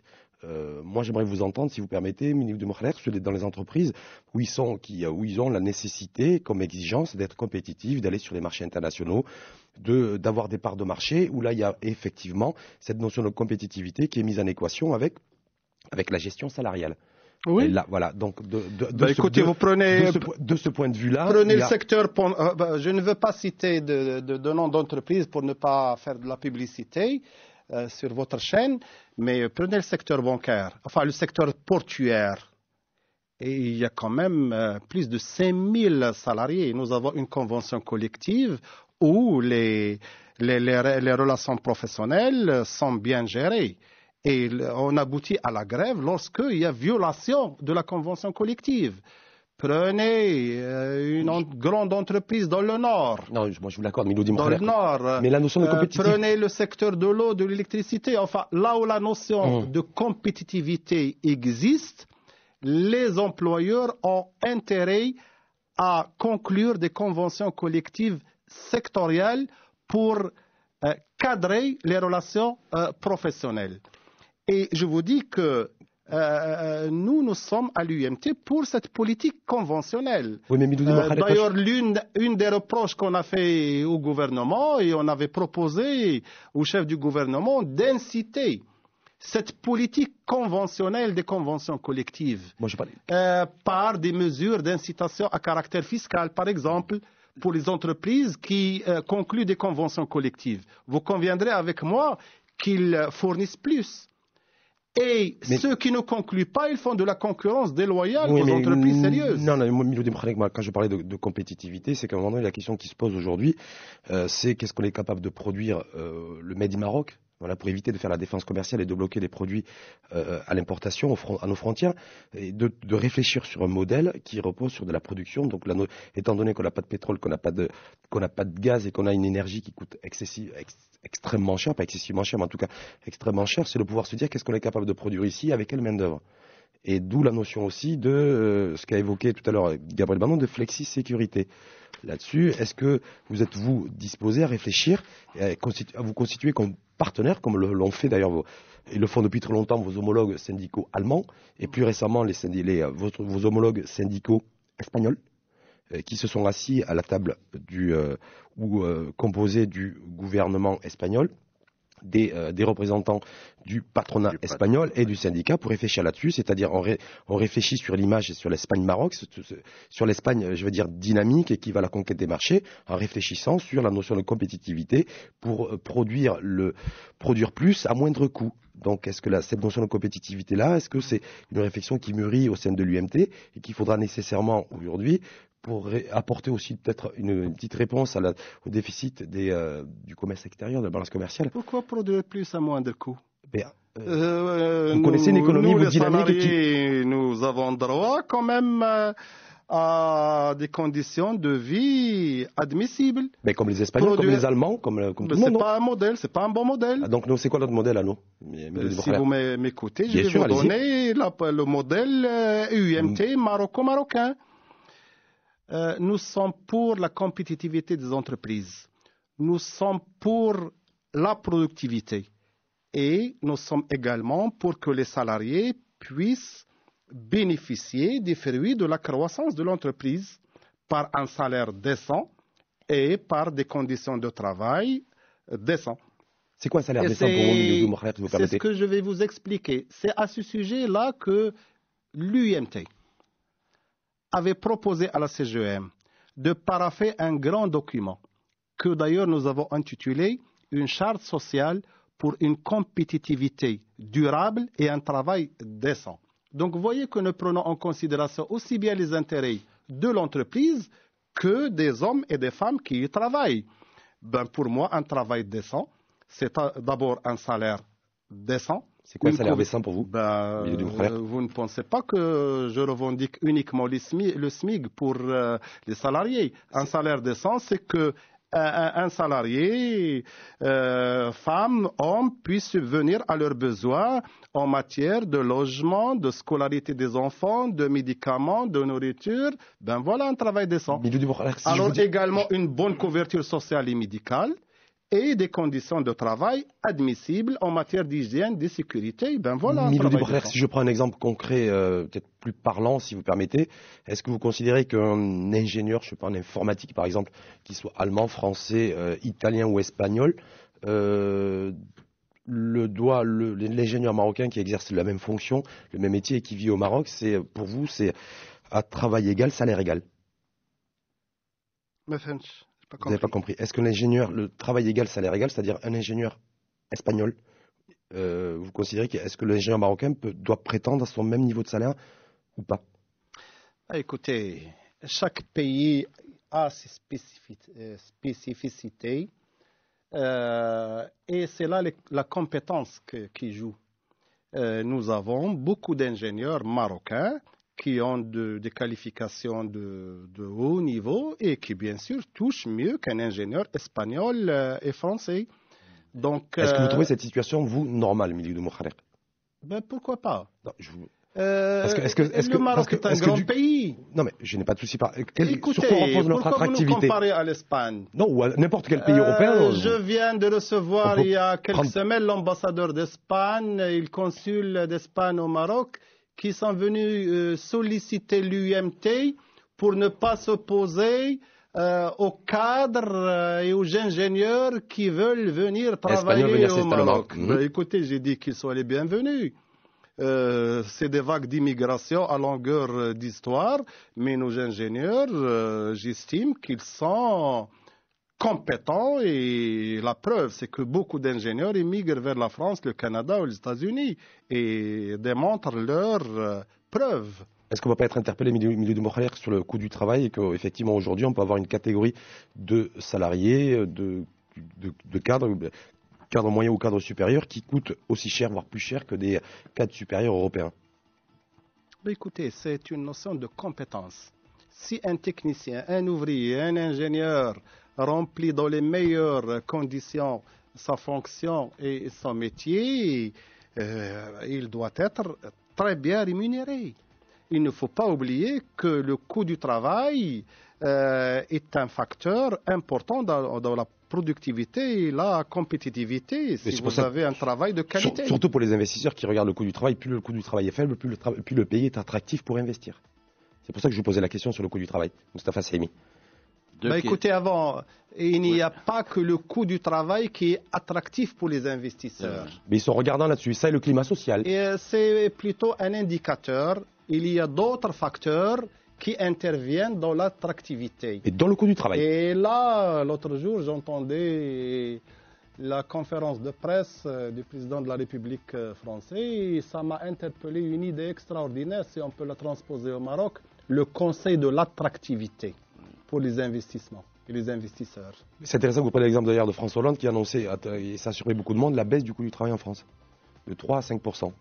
Mais pas par le biais des salaires, attention. De 3 à 5%. Et toute la question, le débat, c'est sur les salaires ou pas, ou sur la marge bénéficiaire des entreprises. En tout cas, tout le débat est là. En tout cas, on se dirige vers cela. Beaucoup plus de flexibilité et une réduction du coût du travail. Moustapha Saimi. Nous allons toujours continuer à suivre le modèle français. Ben non, c'est pas. Écoutez, il y a bien un modèle marocain adapté aux spécificités marocaines. C'est pas parce que François Hollande l'a annoncé que nous allons suivre et mimer la France. Non, mais complètement. Mais simplement que l'Espagne a baissé son coût du travail il y a 3 ans entre 10 et 15% pour retrouver la compétitivité. Mais si je peux vous dire, Moustapha Saimi. C'est pas transposable. Mais tout est transposable dans ce qui marche en tout cas. Là, monsieur Rachid, là, c'est pas transposable. Si j'arrive à poser 2 questions. Allez-y. Merci. Voilà. Sous le sourire. Moustapha Saimi, oui, parce qu'on va être. Après moi, vous êtes débordé par le temps et vous allez me dire. Oui, mais vous faites en sorte que je ne puisse pas poser mes questions et que ça soit à 15h30. Allez-y, Moustapha Saimi. 2 questions. Sur le modèle social, est-ce que vous avez énuméré un certain nombre d'éléments constitutifs de ce modèle social que vous déposez et que vous proposez? Est-ce qu'il y a peut-être une contradiction entre la compétitivité et la productivité et un seuil de protection sociale? Qu'est-ce que vous en pensez? C'est-à-dire, plus il y a peut-être, c'est une question, plus il y a de protection sociale et plus ça peut peser sur la compétitivité. Ma deuxième question est liée peut-être, c'est que si le gouvernement maintient sa position, c'est-à-dire un dialogue social de principe, on vous écoute, on règle rien et il décide, est-ce que vous pensez que 2014 sera une année de tension sociale forte? L'expérience a démontré, lorsqu'il y a un déficit de dialogue et de négociation, il y a tension sociale et il y a débordement social. Alors c'est tout gouvernement de réfléchir sur cette question. Est-ce qu'il est dans l'intérêt de notre pays d'arriver à cette situation? Mais en tout cas, si le gouvernement persiste dans son comportement hostile au mouvement syndical, en refusant de négocier, de dialoguer et en voulant prendre les décisions qui intéressent les salariés d'une façon unilatérale, en tout cas, les instances de l'UMT vont se réunir, délibérer et prendre les décisions et les positions qui s'imposent. D'ailleurs, vous avez fait une sortie dans ce sens où il peut y avoir un front avec la CDT et la FDT, UMT, CDT, FDT, pour peut-être appeler à une manifestation d'importance, en tout cas, qui pourrait se tenir dans les prochains jours, les prochaines semaines. Et vous savez qu'il y a le risque de grève politique. Non, l'UMT est une organisation indépendante des partis politiques et c'est pour cela que l'UMT, depuis plusieurs mois, a refusé toute alliance ou toute participation à des manifestations ou à des meetings ou à des marches organisées par des partis politiques pour instrumentaliser les salariés pour des considérations partisanes. Donc l'UMT a dit non. Bon, maintenant, si on nous pousse à la protestation générale, comme j'ai dit, les instances de l'organisation vont se réunir et délibérer sur cette question. C'est Rachid, je pense que votre station devrait peut-être mieux payer ses journalistes pour être à l'affût de l'information. Et je vois que vous êtes en déphasage complet, depuis le début d'ailleurs, pour ce qui se passe aujourd'hui et maintenant. Je vais vous faire une annonce. Allez-y. À l'heure où je vous parle, une délégation de 3 organisations syndicales, l'UMT, la CDT et la FDT sont réunis aujourd'hui. C'est les experts. Donc, pour discuter, débattre de la situation sociale, du dialogue social et l'impasse où il est, et de la question de la caisse marocaine de retraite. Que je sois mal payé, c'est peut-être un fait, et ça ne me dérange pas, mais je termine. Être mal informé, non, parce que je vous dis qu'il y avait un front commun, qu'elle s'est constituée. Mais vous n'avez pas, l'information que... Il n'y a pas du GTM. Je vais vous répondre. Qui se tramait, qui se préparait. Non, ça ne se tramait pas. Nous travaillons dans la transparence et à chaque fois que l'unité syndicale, il ne faut pas que parmi les principes de l'UMT, il y a un grand principe à côté de l'indépendance syndicale, c'est l'unité syndicale. Nous sommes et tout ce qui peut aider à défendre les intérêts des salariés et leur unité, nous n'hésiterons pas à le mettre en œuvre. Et donc, la question de la retraite, et notamment de la caisse marocaine de retraite, nous interpelle tous, et c'est pour cela que l'UMT a poussé pour cette, je ne vais pas dire coordination, mais à cette rencontre et un grand communiqué dans quelques minutes sans l'UGTM va sortir et d'autres actions vont suivre. La question de d'autres actions vont suivre. L'UGTM, pas de Hamid Chabat et de l'UGTM dans la future fronde sociale. Écoutez. Porté par la nouvelle plateforme syndicale, nouvelle alliance syndicale. Écoutez, pour l'instant, tous ceux qui veulent adhérer au principe de l'indépendance syndicale des partis politiques et des gouvernements sont les bienvenus. Donc on a bien compris le fait qu'Hamid Chabat a un pied... Je ferme la parenthèse de la discussion. Juste, parce qu'il y a aussi une question sur la hausse du carburant, du super, essence super à partir de début février, donc dans pas très longtemps. Est-ce que là, vous vous dites, voilà, enfin un gouvernement courageux, enfin un gouvernement qui lance des réformes, et enfin un gouvernement responsable, ou pas? Et un gouvernement impopulaire, hostile aux intérêts des masses populaires et des salariés. Et cette décompensation, nous les salariés, nous allons la payer doublement. D'abord sur le prix des produits de première nécessité, et parce que les employeurs vont nous dire que le prix du fuel a augmenté et donc le prix de la production a augmenté, on va geler vos salaires. Et ça fera baisser le déficit de la caisse de compensation par ricochet. Mais ça, c'est le débat, on fera le débat. Mais qui profite de la caisse de compensation? Ce n'est pas le pauvre smigard, ni les ouvriers, ni les salariés. C'est les bourgeois et les nantis et les riches de ce pays qui ont ruiné, qui ont usé et abusé de la caisse de compensation.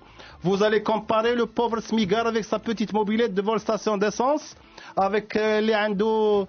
une voiture qui consomme du 30 au 100. En tout cas, le gouvernement nous dit que s'il n'avait pas 50 milliards de déficit de la caisse de compensation, on n'aurait pas de déficit budgétaire et on pourrait mener des politiques sociales en direction des populations défavorisées. Mais je laisse Gabriel Bannon parce qu'il souhaite vous poser une question. Bon, c'était le. Moi, j'ai une question. Je voudrais terminer sur une question que certains se posent. Pendant tout ce temps-là, pendant 1h30, plus d'1h30, vous nous avez présenté, présenté une UMT, syndicat transparent, responsable, indépendant, etc. Je suis d'accord. Est-ce que il vous arrive pas d'être débordé par vos troupes? Minute Mokhalek. Débordés par nos troupes, nous avons une discipline syndicale qui est de règle. Débordés par les troupes, comme toute organisation syndicale dans le monde, je dis oui, mais il reste dans le cadre de la discipline globale et des principes de l'organisation. Donc il y a une discipline au sein de l'UMT, il n'y a pas des syndicalistes qui décideraient, dans une contrée du pays, au sud, au nord ou autre, de mener une grève sans prévenir la direction centrale. Mais écoutez, ils ont le droit, ils sont libres, c'est l'autonomie de l'action syndicale. Et c'est le troisième principe de l'UMT, à côté de l'indépendance syndicale, l'unité syndicale, c'est la démocratie syndicale. Chaque secteur, chaque union régionale et locale délibère et prend des décisions de grève, de protestation. Mais il arrive qu'il y a des grèves sauvages déclenchées sans l'encadrement du syndicat. Et ça l'aval de... C'est ce que j'appelle, moi, être débordé. Non, ça l'aval pas du secrétariat débordé, général. mais il y a les instances syndicales de l'UMT, il y a même un conseil de discipline. Voilà, juste moi, oui, il a fonctionné si vous il n'y a permettez, pas longtemps. juste avec un dernier mot avec Miloudi Mokhalek, secrétaire général à lui, Exactement, je vous remercie. Oui, parce qu'il y a un autre événement, parce qu'effectivement, je vous le redis, Miloudi Mokhalek, vous avez eu raison, je suis mal payé, pas suffisamment pour être très bien informé de tout ce qui peut se passer. Mais par contre, il y a une information sur laquelle je souhaitais vous faire réagir. C'est un délégué du ministère de la Santé de Rachidia qui s'est donné la mort mardi, le 21 janvier. À son domicile et il a laissé un courrier, une lettre, et en disant, je cite, « Je sacrifie ma vie au nom de toutes les mères qui peuvent mourir à n'importe quel moment au service de la maternité de l'hôpital Moulay Ali Sharif ». Là-dessus, bien sûr, présenter nos condoléances et rendre hommage à ce délégué du ministère de la Santé qui s'est donné la mort à Rachidia et puis à voir aussi votre... Nous avons pris connaissance du décès et de cette lettre et à l'heure où je vous parle, une délégation de notre Fédération nationale de la santé UMT se dirige à Rachidia pour les condoléances et pour soutenir la famille. Et par rapport aussi, il y a un autre fait aussi politique, événement où on a vu coup sur coup deux ministres, Hossein El-Ouardi et Nabil Ben Amr, le ministre de l'Habitat et surtout secrétaire général du parti du Progrès et du Socialisme, victime d'agression. Nabil Ben Amr dans le sud le week-end passé et Hossein El-Ouardi au sein du Parlement. Donc on a deux ministres, on avait rarement vu ça, des agressions envers des ministres. Ce sont des événements malheureux et l'Union marocaine du travail rejette ce genre de comportement. Et comment vous expliquez-vous qu'aujourd'hui il y a des individus qui s'en prennent physiquement à des ministres? Est-ce que ça doit nous interpeller? Est-ce que ça vous interpelle, Miloudi Mokhalek? Écoutez, c'est des incidents qui peuvent arriver dans tous les pays du monde. Nous avons vu en France plusieurs ministres être victimes de ce genre d'agression.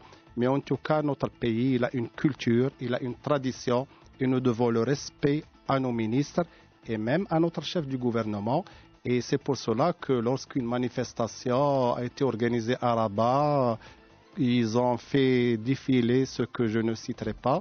L'Union marocaine du travail... Vous voulez dire c'est un bonnet d'âne en fait qui a des plus... n'a pas accepté, qu'on le veuille ou pas. C'est notre chef du gouvernement et nous lui devons le respect aussi bien en interne qu'à l'international. Miloudi Mokhalek, merci beaucoup à vous. Ça fait 1h41. Merci. Spécial grand oral avec Miloudi Mokhalek, avec qui on a pu parcourir à la fois cette année 2014 et pour être rythmé et en tout cas marqué par une nouvelle alliance syndicale qui pourrait s'exprimer par différents instruments si effectivement ce gouvernement et le gouvernement Ben-Kiran II et toute sa coalition et toute son alliance ne tient pas compte des revendications et des doléances de l'alliance, nouvelle alliance UNT, Union marocaine du travail, FDT, Fédération démocratique du travail, la CDT, la Confédération démocratique du travail. On a vu aussi que les questions en matière de compétitivité, Miloudi Mokhalek est pour, mais à certaines conditions, pas au détriment du salarié et de ses droits. C'est bien ça ? Exactement. Et on suivra également de près les réformes de la retraite, puisqu'il y a eu la proposition gouvernementale et les propositions également de l'UMT, qui se veut aussi constructive. Le tout, c'est de trouver une issue et que l'État, s'il doit s'acquitter de cotisations, qu'il s'acquitte des cotisations et que le fonctionnaire ou le salarié du secteur privé devra aussi faire des efforts aussi, n'est-ce pas, Miloudi Mokhalek ? Dans une période un peu difficile, c'est que tout le monde doit se consentir des efforts dans ce sens. Merci en tout cas, Miloudi Mokhalek. Exactement, et je profite de cette occasion pour lancer un appel peut-être au personnel de Lux Radio pour organiser une section syndicale UMT. Je sais pas, vous savez, je crois que si le président de Lux Radio vous écoute, peut-être que lui, ça c'est pas forcément une bonne nouvelle, mais je pense pas qu'il y ait de revendications particulières. Et il aura un bon interlocuteur. Vous en personne, Milieu de Mokhader? Comment? Vous en personne? Ben, je les encadrerai moi-même. D'accord, pour leur faire de manière à ce qu'ils fassent valoir leurs droits. Exactement. Merci. Exactement. Merci. Le droit en acceptant de venir débattre et chaque fois d'accepter notre invitation.